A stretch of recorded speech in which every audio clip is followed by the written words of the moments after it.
Welcome to The Last Word. Once again, I'm joined by Chris Pobst David Jenkins here. And Chris, we had some volleyball that kicked off the other day. We did. Volleyball, we got Volleyball some kicked off. I like it. volleyball, some Final Four. We got some Final Four teams. Bernie, we always throw them at the end of the show. We'll throw them at the first of the show this week. Congratulations to the Bernie Lady Mules making it to the state tournament. It's round robin still, but they got a chance to win a state championship. Final Four, I guess, is still the second year in a row, I believe, for them to go there, or second and something like that. I don't follow volleyball too far. We can tell that, but you notice I'm not jumping in with the right answer. Yeah. But I did see some Bloomfield, some action at Bloomfield the other day. That was fun, and congratulations to Bloomfield. They made the quarterfinals. They mattered their first playoffs in 25 years, so it was fun stuff. And we're kind of winding down to all the end of the sports seasons, and the one that we have kind of lingering out there is football. Yes. We're still in districts in football. District semifinal week in football this week, and it's going to be a big night in Sikeston. Cape Central coming down for the rematch. I think that's probably the marquee game of the week, I would say. It is. It's the big boys going at it. I have my own feel about what might be the game of the week, but we'll first talk about Cape Central Sikeston, the rematch. It's always there. It always happens. They got the rematch. They play in the regular season. They always seem to find each other in the district tournament. And these two teams are different teams from the last time they played. Much different. They are much different. Cape Central, I feel like they didn't have an identity when they played Sikeston the first time. They couldn't put it together. I feel even as a third seed, they are the favorite in this district, and I've said that weeks before. But they're playing just like any team wants to play right now. Their best football at the right time, and Sikeston's gonna have their hands full, but they proved that they can get the job done when crunch time comes against DeSoto.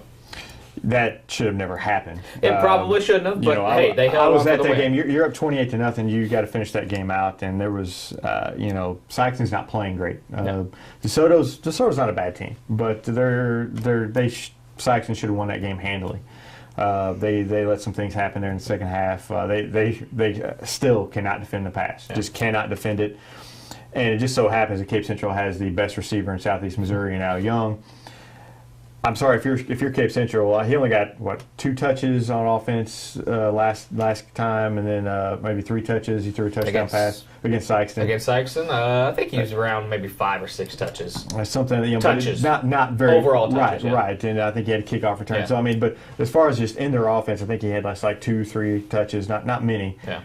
You got to throw the ball to him. Just throw it. Just let him out-jump people because Sikeston's D-backs are smaller. Just let him out-jump them. Yeah. And I think Cape wins the game handily that way. I think they know that. I think it might have been one of those cases where hey, we're going to let Al do his thing. He's going to get his yards. He's going to do that. But when we need him, he's going to be there. It's kind of one of those things. I don't think Al Young touches the ball a minimum of 5 times against Sikeston this time around because they know that he's the guy that can make things happen. You got to get him the ball. He's been getting the ball more out of the backfield. I've been saying all year, get him the ball, and they are. They're getting him the ball, and their offense is taking off. They're getting over 40 points a game. I think the last 5 games or something, they're getting over 40 points, and they're going to be tough to stop because with him and then Harris, the running back, and then Chisholm, the quarterback. That's 3 big weapons right there. Exactly. Sikeston's going to have trouble stopping all of them, and especially the passing game.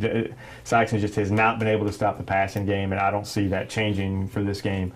If Cape can throw, they can win this game going away. I agree. Quaychon Chisholm is kind of coming to his own as quarterback, and of course Al Young. And an X factor to me is going to be Aaron Harris. He absolutely ran roughshod over Sikeston that first half, and then the second half he just kind of disappeared. And he was a young kid. He's kind of coming into his own as a running back. He's a big, strong kid who can run you over, and he's going to be there. He's going to control the ground game for Cape Central, I believe. Now that Al Young's going to be there on the outside for that pass, but Aaron Harris controlling the clock for Cape Central, keeping the ball and churning out those first downs and opening up the play with Al Young. I think that's going to be the game. Yeah, I think it's just too many weapons for Sikeston. Of course, I thought that the first time, I thought that the first time, and it didn't happen. This time, I think Cape Central is going to come in. They're going to have a little motivation on their side. They're going to want some revenge. Plus, it's playoff time. And like I said, Cape seems to be playing their best football. Sikeston, not so much. Sikeston's going to have a game like they had the first time around. Control the clock. not allow Cape to have the ball, and kind of frustrate them, and I think that could go to Sikeston's favor if they can just control the clock. Because you don't get on the field, your offense gets frustrated. But at the same time, I think Cape Central, like I said, has too many. Well, weapons. we saw something kind of interesting. Sikeston, they threw for over 400 yards against DeSoto, or over 300. Over yards. 300. Excuse me. I'm sorry. Over 300 yards against Yeah. DeSoto. That's something you have not seen from any kind of Sikeston team here recently. No, DeSoto was playing to run very heavy, and then they were leaving it open on the outside for some passes, and Sikeston tried to take advantage of it, and they did early. Then it kind of they continued to try it and kind of went away. They maybe if they run the ball, they struggled to run the football. Victorine Riley's hurt, and Sikeston honestly just struggled to kind of run the football a little bit. But they were able to throw it. I don't know if they can throw it against the speed of Cape Central. That's what I was going to ask you, if that same type of game plan would work against Cape Central. I don't think so. I think they need to go to their wing tee and pound it up the middle and try to control the clock. I don't, and maybe just sneak a play action pass in here or there. I don't think Sikeston with their receivers can get open as easily as they were getting open against DeSoto. I think the speed, Sikeston is just not as fast as Cape Central, and especially with Cape Central's defensive backs. I don't think they could have the success they had the other night. Gotcha. We'll switch now to Class 2. The Eags got a mild upset over Portersville last week. Portersville. Not a lot of people saw that coming. I didn't. I thought it would happen 2 weeks earlier, but hey, they pulled off the upset when they needed it the most. Jinx. East Prairie, from what I read and what I was told, they switched up their offense a little bit. They controlled the clock. They kind of went the wing tee type. They went that way, and it worked for them. It worked for them, and then some success against Malden. That was a surprising score when they played in the regular season, and this week they got Malden again, and East Prairie, are they poised to make another upset this week? No. No.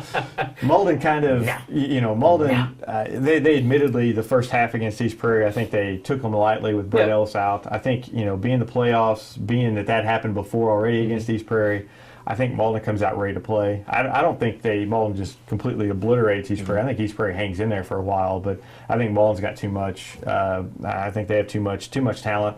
And they're going to win the game. I don't know if you can run the wing tee against Malden. They're pretty stout up front, but then they gave up 51 points to Dexter. So, they can be scored on as opposed to last year when it was really tough to score on them. I think East Prairie will score some, but I think Malden just is too much offensively. Well, with all due respect to East Prairie, they do not have a Ethan Stevens to score 51 points. Most teams don't. They don't. That, by the way, Ethan Stevens, his season's done 3-7 for the Dexter. But still, that's just. The season he had was just amazing. Anyway, we don't have to go too much into that. But anyway, East Prairie going in. You like the win against Portersville. You like what they're doing. They saw something they needed to do and kind of control the clock and keep that ball out of Portersville's hands. I don't see that happening this time around. Malden's just too good of a team, I think. East Prairie, they still, it's good to kind of have that in their pocket to kind of have control the game and control the tempo, but they just don't really seem to have an identity right now. That's big to me, going in and knowing what they're going to do and who they're going to go to. And they work against Portersville, but I just don't see it happening against Malden. The problem with doing that against Malden is Malden can score in a single play. So you can control the clock all you want, and then Malden gets the ball back, and then boom, they score. Yeah. Well, we'll have to commend East Prairie for hanging in and stopping that aerial attack of Portersville, because that's tough. A lot of high school teams around here don't see an offense like that. But Portersville, they lost their leading receiver Ian Torrey during that game. Hope he's doing okay. Hope he's okay, and that obviously is a blow. When you lose a guy like that, and that just kind of hurts your psyche a little bit, and that obviously seemed to be a big blow for them in that game. In the other Class 2 game, we've got Hayti and Caruthersville, which game of the week. We both think that's going to be the game of the week. Yes. The first time they played, Caruthersville won 7-0, and I don't know how that happened. This happened in 1942, by the way. Right. 7-0. I mean, those games just don't happen very often. 7-0. Not nowadays. No. Yoda.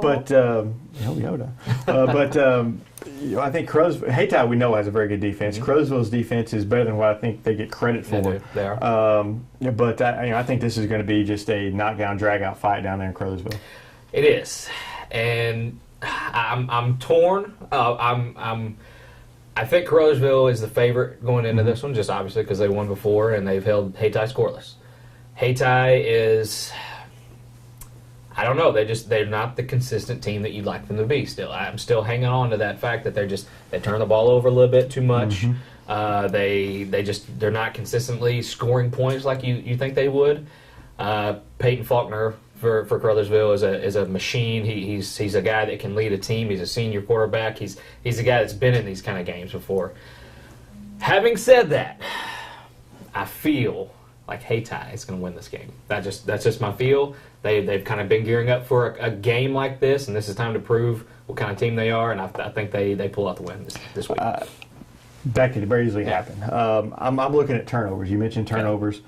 Turnovers in these games are what makes a difference. And Hayti is known to turn the ball over a little bit. Caruthersville, I've been kind of looking at their stats last year. They really don't turn the ball over much. They really protect the football. They don't have to throw it too much, and when they do, they're pretty accurate when they throw it. They've got a couple of good receivers there. I think Caruthersville just has a little bit too much. They played St. Genevieve very close. St. Genevieve's a very good football team, and they played right with them a couple weeks ago. I think Caruthersville squeaks out one there near the end. I just think it goes down to the wire. Caruthersville squeaks it out. Caruthersville's played a lot of close games this year too. Lost a couple early, but they've been winning the close games late for the most part. Matter of fact, they made the game against St. Genevieve close. They did lose that one, but they were way behind and kind of rallied and made that a game. Those are just the types of teams they don't give up. I just think Caruthersville wins it in a close one. Yeah, they're gonna have Hayti's gonna have to have Jamal Brooks on. He's a very quality running back that he's gonna have to control that running game. And honestly, I think Hayti is kind of in the same boat as Cape Central. You get the ball to your best player, and their best player is Dayon Moore. Get him the ball. Just let him, that big junior, do what he does. Whatever you have to do to get him the ball, let him do it. He's not really featured in the games that I saw. He's not really featured a lot in their offense. He's there as a little safety valve sometimes, but I think get him the ball a little bit more. There's not a lot of guys that can bring him down because he's just a monster, but he's a guy that can make some plays for you offensively and defensively. He's definitely a weapon. That's going to be a heck of a ball game, no matter how you look at it. It's going to go down to the wire. We got a couple other games we want to look at. Kennett in Class 3 again. They're taking on Park Hill Central, a 2-3 game there. Yes. Kennett's the 3 seed. Park Hill Central, they kind of got a scare from Dexter again, but anytime you play Dexter with Ethan Stevens, you mentioned him earlier, it's going to be you're going to have a tough time stopping them. For sure. They get the same thing this week with Kennett and Edward Wilson, but the fact that they've had to face Ethan Stevens 2 out of the last 3 weeks, I think has them prepared for Wilson, and I think Park Hill Central wins it. I think it's close, but I think Park Hill Central wins it. I was kind of torn with this one too. Just Kennett, just the run that they had last year, just kind of surprised me, and beating St. John like they did, but this isn't last year. I think Park Hill Central just has too many weapons, and you're right, going against Ethan Stevens just prepared them for a quarterback like that, and I think Park Hill squeaks another one out. Yeah, Jake Bridges is a heck of a quarterback. I've not got to see him, but I've seen some highlights of him, and he looks very good. He is. I would not be surprised at all if Kennett wins this football game, just because of Edward Wilson, what he does. But I'm taking Park Hill Central on this. Park Hill Central, Bridges is a big-time quarterback. Yes. He's not going to let them lose that game, I don't think. I think they want that rematch. Drew Harlow's kind of getting back in the fold, too. He's a big kid that can do some things. They want that rematch at St. Genevieve. And then we have Poplar Bluff against Fox in Class 5. Poplar Bluff's already beaten Fox 33-3, and yet we're the road team here, and they're the lower seed by far. I think they were 4 seed. Fox was the top seed in the district, but Poplar Bluff hammered them by 30 points earlier in the year. I don't see anything that would. I don't see Fox making up 30 points. I don't either, and I get the fact that Poplar Bluff is the underdog in this game for some reason, just because they're seed. I don't get it. A lot of people don't really look back at the regular season, but Poplar Bluff. I'm taking Poplar Bluff. Yeah, I'm gonna take Poplar Bluff. I mean, even on the road, they're 30 points. Unless there's something I don't know was going on with Fox. Yeah, unless I got to move in or something. I don't know, but for what we know, Poplar Bluff's still the same team. And the last game of the week, if you want to call it, St. Vincent's going to Valley. Sorry, St. Vincent. I mean, Valley. Look these numbers up. Valley's averaging 65 points a game. Yes, 65. Only twice have they not scored over 60 points. They're only giving up 7. And only twice have they given up more than 8. You say that like you're surprised. It's Valley, man. Yeah, but they're more dominant than normal. They are. Valley wins this one huge. I think they win this one. Yes, what you said. Yeah, they win. They go to the Dome again this year. They probably win it. So that's I don't see anybody in Class 1 that can. I'm sorry, challenge St. Vincent. I'm rooting for you to keep it close, but I don't think it's going to happen. I don't either. It's Valley.